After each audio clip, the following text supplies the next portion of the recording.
Sir ರಾಗಿಲಿ ಅವ್ರಿಗೆ ಏನು ಮಾಡ್ಬೋದು ಅಂತ ಅವ್ರಿಗೆ ಗೊತ್ತಿಲ್ಲ. ಮತ್ತು ಇವಾಗೆಲ್ಲ ಹೊರ್ಗಡೆ ಕೆಲ್ಸಕ್ಕೆ ಹೋಗ್ತಾರಲ್ಲ, ಅವ್ರಿಗೆ ಟೈಮ್ ಸಿಗಲ್ಲ. ಆಮೇಲೆ ಯಾವ ರೀತಿ ಕ್ಲೀನ್ ಮಾಡ್ಕೊಳ್ಳೋದಂತ ಗೊತ್ತಿಲ್ಲ. ಆಮೇಲೆ ಅದರಿಂದ ಏನಾಗ್ಬೋದು, ಏನು ಶಕ್ತಿ ಸಿಗುತ್ತೆ ಅಂತ ಗೊತ್ತಿಲ್ಲ ಅನಿಸುತ್ತೆ ಸರ್. ಈಗ ರಾಗಿ ಅಂದ್ರೆ ಸೊಸೈಟಿಲಿ ಅಕ್ಕಿ ಸಿಗ್ತದೆ, ಫ್ರೀ ಅಕ್ಕಿ. ಮನೆಗೆ ತಮ್ಮ ಮನೆಗೆ ಎಷ್ಟು ಬೇಕು ಅಷ್ಟು ರಾಗಿ ಬೆಳಿತಾರೆ ಅಷ್ಟೇ. ಈಗ ಹತ್ತಿ ಗೊಬ್ಬ ಆಗಲಿ ಏನೇನು ತರಕಾರಿ ಎಲ್ಲ ಹಾಕ್ತಾರೆ. ಈಗ ರಾಗಿ ಕಮ್ಮಿ, ಮನೆಗಳಿಗೆ ಎಷ್ಟು 1 ಮೂಟೆ ಬೇಕು 2 ಮೂಟೆ ಬೇಕು ಅಷ್ಟೇ ರಾಗಿ ಬೆಳೀತಾರೆ. ಅದರಿಂದ ಜಾಸ್ತಿ ಬೆಳೆಯಲ್ಲ. ಈಗೆಲ್ಲ ಸಂಪಾದನೆ ದುಡ್ಡು ಜಾಸ್ತಿ ನೋಡ್ತಿದ್ದಾರೆ. ಹತ್ತಿ ಕಬ್ಬು ಆಗಲಿ ಇನ್ನೇನಾರಾಗಲಿ ಎಲ್ಲ ಬೆಳೀತಿದ್ದಾರೆ. ರಾಗಿ ಕಮ್ಮಿ ಆಗಿದೆ ಅಕ್ಕಿಯಿಂದ. ಸೊಸೈಟಿಲಿ ಫ್ರೀ ಅಕ್ಕಿ ಸಿಗ್ತದಲ್ಲ, ಅದರಿಂದಾಗಿ ರಾಗಿ ಕಮ್ಮಿ. ಎಲ್ಲ ಅಕ್ಕಿ ಇಸ್ಕೊತಾರೆ, ಫ್ರೀ ಅಕ್ಕಿ ಅಲ್ವಲ್ಲ, ಎಲ್ಲ ಅದನ್ನೇ ಇಸ್ಕೊತಾರೆ. ಜಾಸ್ತಿ ಆಗಿದೆ ಅಂತ ಏನು ಯೂಸ್ ಮಾಡ್ತಾ ಇಲ್ಲ. ಮತ್ತೆ ರಾಗಿ ಬ್ಲಾಕ್ ಇದೆ, ಮತ್ತೆ ಅದು ಮುದ್ದೆ ಮಾಡಿದ್ರ ಬ್ಲಾಕ್ ಬರ್ತದೆ, ಏನ್ ಈ ರೀತಿ ಅದಕ್ಕಂಡು ಅವ್ರು ಯೂಸ್ ಮಾಡ್ತಾ ಇದ್ದೇನೆ ಸರ್. ಅದ್ರ ಲಾಭಾಂಶ ಏನಿದೆ ಅಂತ ಅವ್ರಿಗೆ ಗೊತ್ತಿಲ್ಲ ಸರ್.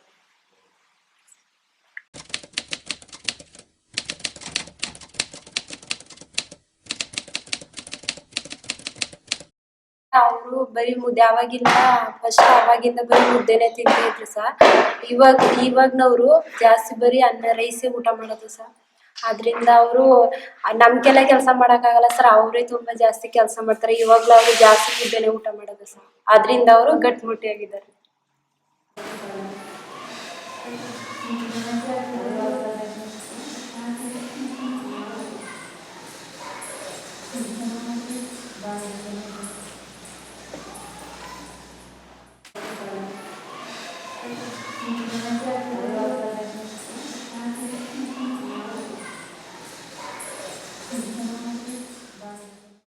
ರಾಗಿ ಬಳಸ್ತೀವಿ, ಸೊಪ್ಪು ಸಾರು ಮುದ್ದೆ ತಿಂತಾ ಇರ್ತೀವಿ ನಾವು. ತಾಕತ್ತಾಗಲ್ಲ, ಸತ್ತು ಅದ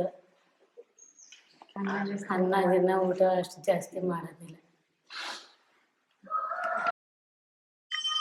ಸರ್. ಮೊದಲು ಅಂತಂದ್ರೆ ಎಲ್ಲರೂ ರಾಗಿನೂ ಚೆನ್ನಾಗಿ ಬಳಸ್ತಾ ಇದ್ರು. ಮತ್ತೆ ಅವ್ರಿಗೆ ಹಾಸ್ಪಿಟ್ಲ್ ಅನ್ನೋದೇ ಗೊತ್ತಿಲ್ಲ. ಅಂದ್ರೆ ರಾಗಿ ಚೆನ್ನಾಗಿ ತಿಂತಿದ್ರಲ್ಲ, ಅದಕ್ಕೆ ಕಾಯಿಲೆಗಳು ಯಾವುದು ಬರ್ತಿದ್ದಿಲ್ಲ. ಇವಾಗ ರಾಗಿ ತಿನ್ನಲ್ಲ, ಅದಕ್ಕೆ ಶುಗರು, ಡಯಾಬಿಟು, BP, ಗ್ಯಾಸ್ಟ್ರಿಕ್ ಎಲ್ಲ ಬರ್ತಾ ಇದೆ.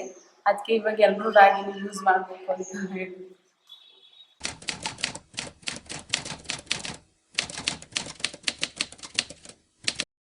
ಫಸ್ಟ್ ಆಫ್ ಆಲ್ ರಾಗಿ ಒಂದು ಒಳ್ಳೆ ಫುಡ್ ಅಂತಾನೆ ಹೇಳ್ಬೋದು. ಹೊರ್ಗಡೆ ದೇಶದವ್ರಿಗೆ ರಾಗಿ ಬಗ್ಗೆ ಏನು ಗೊತ್ತಿಲ್ಲ. ಅದಕ್ಕೆ ಆಮೇಲೆ ಈ ಜನ್ರೇಷನ್ ಅಲ್ಲಿ ರೋಗಗಳು ಜಾಸ್ತಿ ಆಗಿದೆ. ಶುಗರ್ ಇರ್ಬೋದು, ಡಯಾಬಿಟಿಸ್, BP, ಆಲ್ರೌಂಡ್ ಜಾಸ್ತಿ ರೋಗಗಳು ಜಾಸ್ತಿ ಆಗಿದ್ರಿಂದ ಈ ರಾಗಿ ಮಾಡೋ ಫುಡ್ಗಳು ಅವ್ರಿಗೇನಾದ್ರೂ ಹೆಲ್ತ್ ಒಳ್ಳೇದಾಗ್ಬೋದು ಅಂತ ಒಂದು ನಮ್ಮ ಭಾವನೆ. ಸೇರ್ಕೊಂಡಾಗ ಅವ್ರಂದ್ರು ಏನಕ್ಕೋಸ್ಕರ ಸೇರ್ಕೊಂಡ್ರಿ, ನೀವೇನ್ ಮಾಡ್ತೀರಾ ಅಲ್ಲಿ ಅಂತಂತಿದ್ರು ಸರ್. ಇವಾಗ ನಾವು ಬರ್ತಾ ಇದೀವಲ್ಲ, ಅದು ನೋಡ್ಬಿಟ್ಟು ನಾವು ಸೇರ್ಕೋಬೇಕಿತ್ತು, ನಾವು ಹೋಗ್ಬೇಕಿತ್ತು ಅಂತ ಅನಿಸ್ತಿದ್ರು ಅಂತ ಇದ್ರು ಸರ್.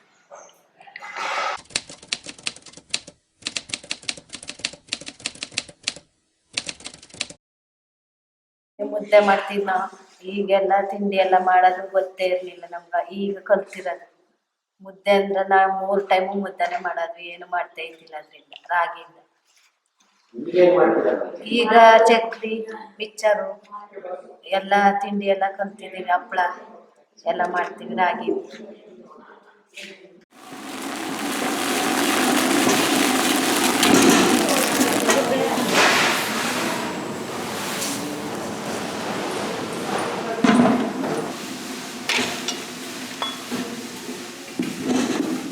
ಮತ್ತೆ ದೋಸೆ ತಿಂತೀವಿ, ಮಾಡಕ್ಕೆ ಕೂತಿದ್ವಿ, ಮಾಡ ತಿಳ್ಕೊಂಡಿದ್ದೀವಿ. ಊರಿಟ್ಟು ಮಾಡ್ತೀವಿ, ಅದ್ರ ಬಗ್ಗೆ ಬೇಸನ್ ಲಡ್ಡು, ಅದ್ರಲ್ಲಿ ಟೇಸ್ಟ್ ಅದಂತ ಗೊತ್ತೇ ಇರಲಿಲ್ಲ. ರಾಗಿಲಿ ಇಷ್ಟೊಂದು ಟೇಸ್ಟ್ ಅದಂತ ಗೊತ್ತೇ ಇರಲಿಲ್ಲ. ಬರೀ ಮುದ್ದೆ ಮಾತ್ರ ತಿಂತೀವಿ. ಅದ್ರ ಬಗ್ಗೆ ಎಲ್ಲ ತಿಳ್ಕೊಂಡು ಇನ್ನೂ ಹೆಚ್ಚೆಚ್ಚು ಮಾಡಬೇಕು ಅಂದರೆ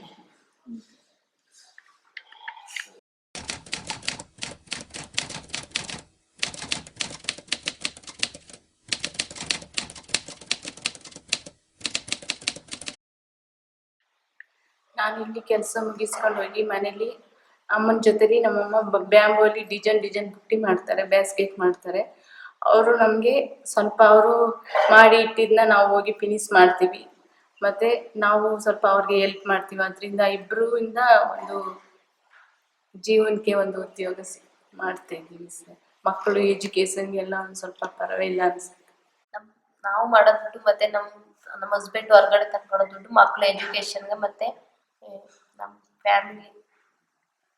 ಫ್ಯಾಮಿಲಿಗೆ ಮತ್ತು ಸಾಲ ಮಾಡಿರ್ತೀವಿ, ಸಾಲ ಕಟ್ಟೋಕ್ಕೆ ಬಡ್ಡಿಗೆ ಸಂಘಗಳೆಲ್ಲ ಮಾಡ್ಕೊಂಡಿರ್ತೀವಿ, ಸಂಘಗಳು ಕಟ್ತೀವಿ. ಮತ್ತು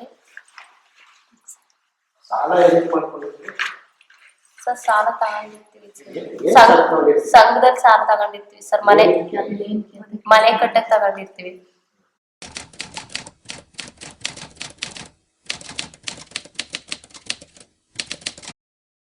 ನಾವು ಹೋಗಿದ್ರೆ ಕೆಲಸ ಇರಲಿಲ್ಲ.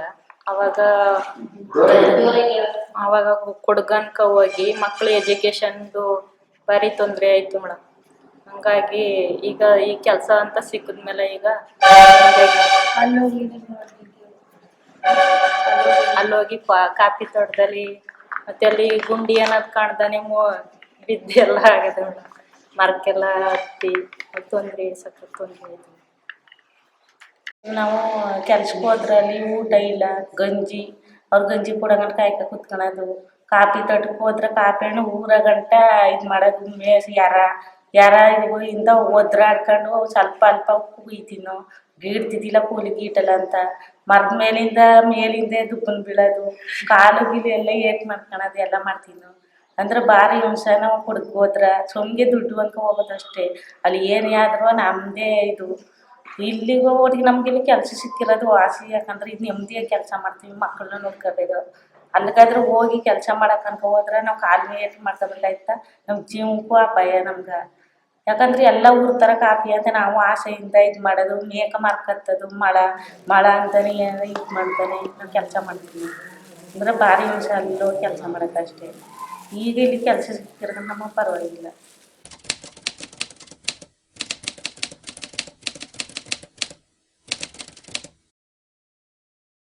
ಅಂದರೆ ಹೊರ್ಗಡೆ ಅಂದರೆ ಬಿಸಿಲಲ್ಲೆಲ್ಲ ಕೆಲಸ ಮಾಡ್ಬೋದಾಗಿತ್ತು. ಇಲ್ಲಿ ನೆರಳಲ್ಲೇ ಕೂತ್ಕೊಂಡು ರಾಗಿ ಪಾಪಿನ್ ಮಾಡ್ಬೋದು, ಮಿಕ್ಚರ್ ಮಾಡ್ಬೋದು, ಮತ್ತು ಹೊಸದಾಗಿ ರಾಗಿಲಿ ಕೇಕ್ ಅದೆಲ್ಲ ಇದು ಸ್ವೀಟ್ ಎಲ್ಲ ಮಾಡ್ಬೋದಲ್ವ. ಅದು ತುಂಬ ಇಷ್ಟ ಆಗುತ್ತೆ ಸರ್. ಇಂಟ್ರೆಸ್ಟಿಂಗ್ ಇರುತ್ತೆ ಕೆಲಸ ಮಾಡಬೇಕು ಅಂತ. ಎಲ್ಲರಂಗೂ ಖುಷಿಯಾಗಿ ಒಟ್ಟಾಗಿ ಕೆಲಸ ಮಾಡ್ಕೊಂಡ್ರೆ ಖುಷಿ ಮಾಡಬೇಕು ಅಂತ ಅನಿಸ್ತದೆ. ಹೊರಗಡೆ ಆದರೆ ಬಿಸಿಲು ಸಾಲಿ ಹೋಗಿ ಇಲ್ಲಿ ಬಂದರೆ ಯಾವಾಗ ಎಷ್ಟೊತ್ತಿಗೆ ಸೋಮವಾರ ಆದರೆ ಎಷ್ಟೊತ್ತಿಗೆ ಕೆಲ್ಸಕ್ಕೆ ಹೋದಮ್ಮ ಎಲ್ಲರೂ ಒಟ್ಟಾಗಿ ಕೆಲಸ ಮಾಡ್ತೀವಿ.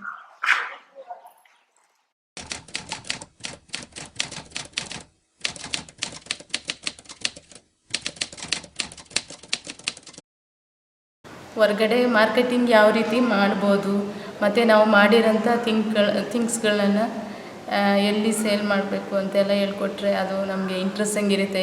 ಇನ್ನು ಮುಂದೆ ಇದು ನಮ್ಮದು ಸ್ವಂತ ಆಗುತ್ತಲ್ವ, ನಮ್ಮ ಸ್ವಂತ ಬಿಸ್ನೆಸ್ ಆಗುತ್ತೆ ಇದು. ಆವಾಗ ಇನ್ನೂ ನಮಗೆ ಅನುಕೂಲ ಆಗುತ್ತೆ ಅಂತ ನಾನು